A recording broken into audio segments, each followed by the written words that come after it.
Mysore palace Bharat में चर्चित माने जाते हैं, लेकिन इस पैलेस और इस राजघराने से लेकर बहुत खौफनाक अभिशाप है जो कि 400 सालों से चलता आ रहा है।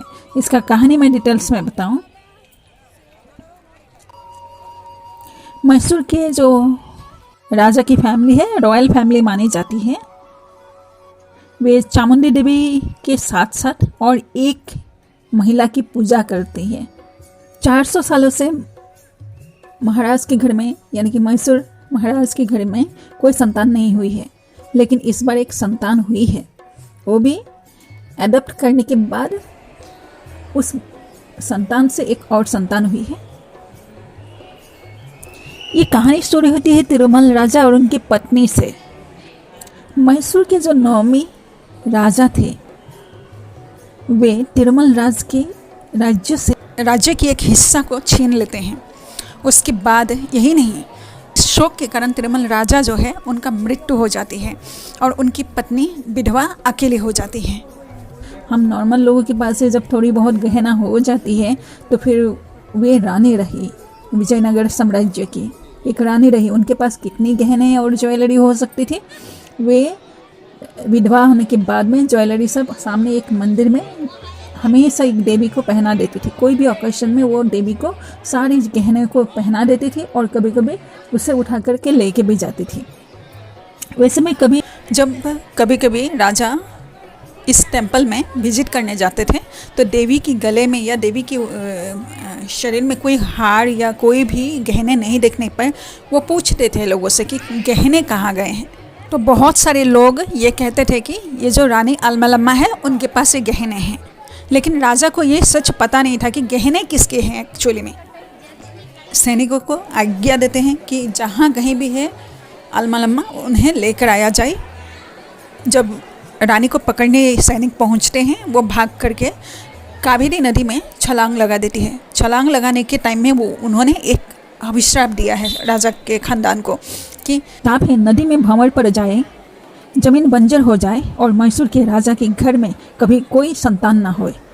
ये शाप दी थी। इस शाप के बाद में राजा के 400 साल तक कोई भी संतान नहीं हुई है।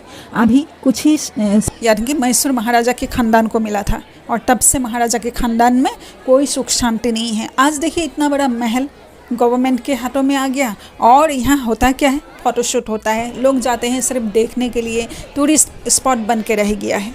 वे है जो भी फैमिली उनके साइड में घर है, महल के ही साइड में है, महल ही है समझ लीजिए, वहाँ रहते हैं, लेकिन सुख शांति नहीं है, कोई संतान अपना नहीं है। इस एरिया में जितना भी टेम्पल्स है, तलकारू बोल के इस एरिया में कोई भी ऐसा मतलब राजस्थान जैसा या डेजर्ट जैसा कुछ भी नहीं है।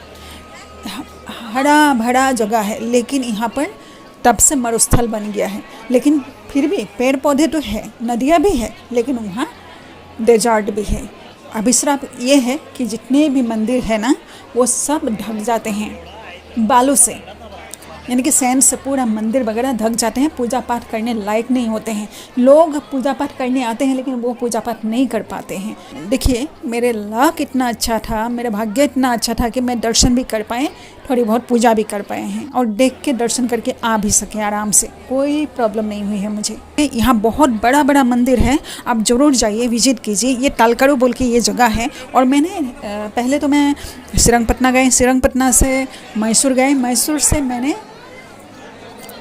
3 नरसीपुरा गए, 3 नरसीपुरा से तलकारू गए हैं। तलकारू वो जगह है जहाँ महाराज को और महाराजा मैसूर महाराजा के खानदान को शाप मिला था और वो जगह ढेरों मंदिरों से भरा है। और वो जगह ऐसा है कि श्रापित होने की वजह से वहाँ मतलब डेजर्ट बन गया। डेजर्ट बोले तो जैसे राजस्थान की धूल भरी डेजर्ट होता है, मरुस्थल होता है जिसे कहते हैं, जहाँ कोई पेड़ पौधा नहीं, लेकिन यहाँ उल्टा है, पेड़ पौधा है और डेजर्ट भी है और सामने नदी भी है। लेकिन ऐसा है कि मंदिरों में पूजा नहीं किया जा सकता है। 90% समय यहाँ मंदिर पूरा धूल के अंदर दब जाते हैं, मतलब मंदिर दिखाई नहीं देता है, डेजर्ट ही डेजर्ट होता है जहाँ पूजा पाठ किया नहीं जा सकता है और करने का आपको मौका भी नहीं मिल सकता है। इसलिए कहते हैं किसी भी हालत में अगर कोई गलत नहीं किए हैं, किसी भी महिला का तो श्राप मत लीजिए।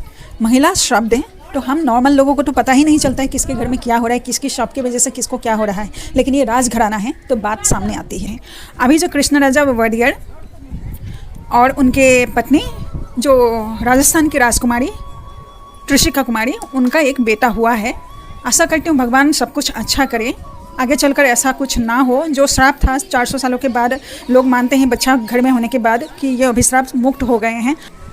सच चाहे जो कुछ भी हो, हमें ऐसा अच्छा ही सोचना चाहिए, किसी के भी विषय में बुरा नहीं सोच लेना चाहिए, सबका अच्छा हो, हम यही चाहेंगे। इस जगह में आप जब भी जाएं, बहुत ज़्यादा मंदिर है, देख रहे हैं कितने बड़े बड़े मंदिर है। बहुत सारे मंदिरों में पूजा पाठ नहीं, इस मंदिर में भी थोड़ा बहुत पूजा होता है, लेकिन कुछ सामने और भी मंदिर है जहाँ पूजा पाठ ही नहीं होता है, समझ रहे हैं। पूरा मरुस्थल से मतलब बालुओं से ढका हुआ रहता है ये मंदिर, जब भी आप जाएँ। लेकिन बहुत पावरफुल है, बहुत पुराना, हज़ारों साल पुराना मंदिर है।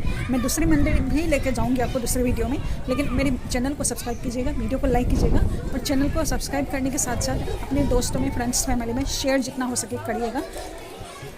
आप सभी का जीवन अच्छा हो। आप सभी को ढेर सारे धन्यवाद वीडियो देखने के लिए। आप सबका जीवन सुखमय हो, यही आशा के साथ वीडियो को समाप्त करती हूँ। जय माँ भारती, धन्यवाद।